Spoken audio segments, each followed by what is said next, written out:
Charlie Edwards, it wasn't a comeback. We're not calling it a comeback. You didn't look like a guy that had been away for a minute. Congratulations. You got the win. How'd you feel? I feel over the moon. It's been a very emotional journey for me. I've been through the mud, been dashed to the side, been lied to. I've kept believing and kept the faith in the man upstairs, and he's guided me on this journey, and that was a special moment for me. One of my special moments. It's up there with winning a world title. It meant so much. This is my life. I put my life into this, my soul into this. My family sacrificed their time away from me and they support me. My wife's behind me, pushing me, making me still believe. And my little daughter, I missed 7 weeks of her this training camp, and that meant the world to me. I'm finally back. Don't call it a comeback because it never was a comeback. I believe that there's still so many gears to go. By no means I'm saying that was a great performance, because I would give myself a 6 or 7 out of 10 for that performance, if I'm totally honest. There's so much more in me. I went into the fight in my last spar last Friday, and I got cut on the eye. I thought the fight wasn't going to go ahead. I was in an oxygen chamber every single day. Lucky I was a quick healer and I was able to pass the doctor with a bit of makeup and got in the ring. So I was boxing a safe fight. I done what I had to do. I found it very easy in there. Everyone was saying that it was a big risk to come back at that kind of level against someone who's not been on top form and that.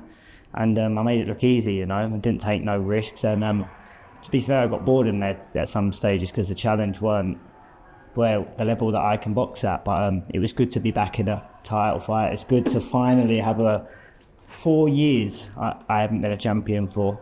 4 years I've not been in a title fight. But it's nice to get that WBC green and gold back round my waist, and we look on to the future. Big journey ahead. Really excited.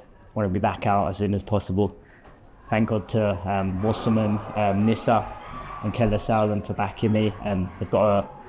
We're just agreeing the terms of a long-term contract. So the future looks very bright, and with the backing of Wasserman and being on Channel 5, the world is really my oyster. Maybe I've been kept away for all this time for a reason. I don't know what the plan is for me up there, but I showed that I've battled for adversity. I've showed I've never given up, and my journey in this pro game's never been easy.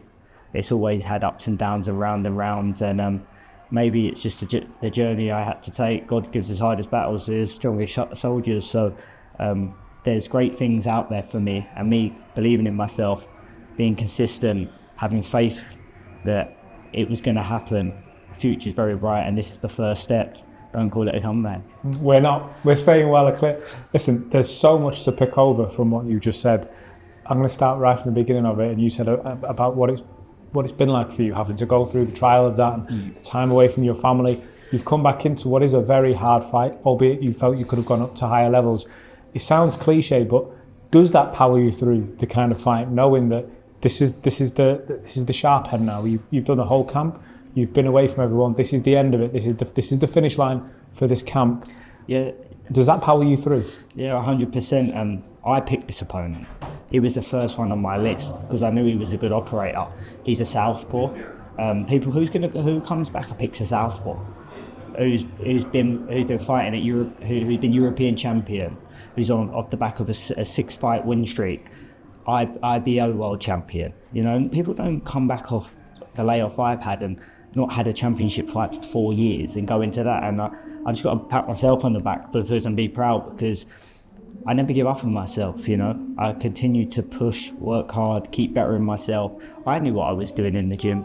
My team knew what I was doing in the gym. My brother even knows what I've been doing in the gym. I just never had the chance to show it. So I'm just over the moon, thankful, grateful that finally the viewers can see me, and it sounded like tonight that everyone enjoyed it. Everyone enjoyed my display of boxing. Be interesting to see the figures of the viewing figures on Monday morning. And the world's my oyster, man. And this just inspires me to just keep pushing more. And I just want to say to anyone out there who is battling dark times and adversity and continues to get that door shut in their face, don't give up. Just keep pushing forward, one step at a time. Just worry about the day the here and the now, to keep improving, I keep doing better, and it's inevitable that something has to come off for you. You mentioned there's talks coming up. You mentioned that there's the future to look at. I'm going to put the obvious question to you first. Are there names that you want in particular? Is there anyone that you want? And how does that conversation begin? When does that conversation begin? It can begin whenever, you know. There's Thomas Asomba holding the European title. Clear to see I picked a southpaw, he's a southpaw. Like that is where my head was at, you know. I'd like to be European champion. I've never had the European title. I want to be on a gold rush now, be in title fights and get that ball rolling. However, it's a bit of an awkward one because my brother does manage him, and maybe we'll see if it happens or not, but it could be awkward in the family. So we can only see. But it is a fight that I would like. And there's Paul Butler out there, my ex gym mate, sparring partner, who's fighting for the IBO world title next 4 weeks. That could be a great British domestic bust up. And it's a fight that I know I will win and make him look very ordinary. And anyone, man. Like I said, I'm in this game not to F around. I'm in this game to claim titles. I'm in this game for proper fights. I've never been one to shy away from fights. And even the world champions, like we're going to move up in the world ranking. I manage myself, so I'll get onto the WBC and say that good performance against a good operator. It was an easy night's work. Pushed me up in the rankings. There's Nakatani out there. He's a killer. And I probably do need a couple of fights before pushing on to him. But you never know what happens in this game. Things happen quickly. And it's something I would never turn down. And there's a load of other Japanese fighters that are kind of taking over the bantamweight division. So maybe a trip to Japan. I've heard there could be some big thing maybe at super flyweight. So if the reward is high and it's willing to have a risk to drop a couple more pounds, it's something I could definitely do. And I'm open to options. Like I've got my name.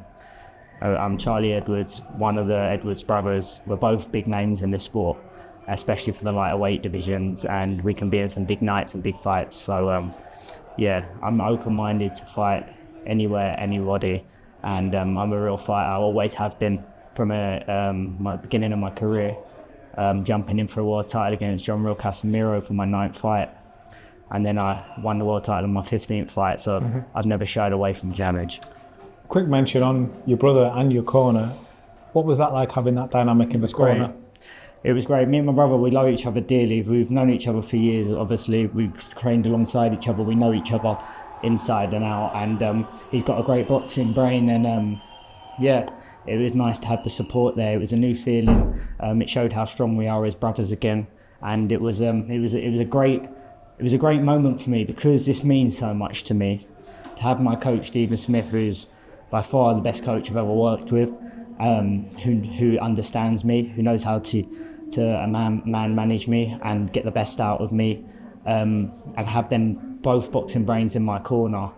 It was a special moment. I got overwhelmed with emotion after the fight, and I got to watch that back because I don't know if I made myself look silly, but it was an overwhelming emotion, because I thought this maybe would never happen again, and felt like my George Foreman moment, you know. And I'm just buzzing that they both could be a part of it.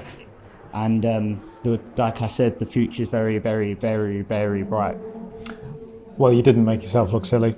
It was a great night. It was a great moment. It was a great fight. The one thing it wasn't a comeback. I seen you. Where's he going with this?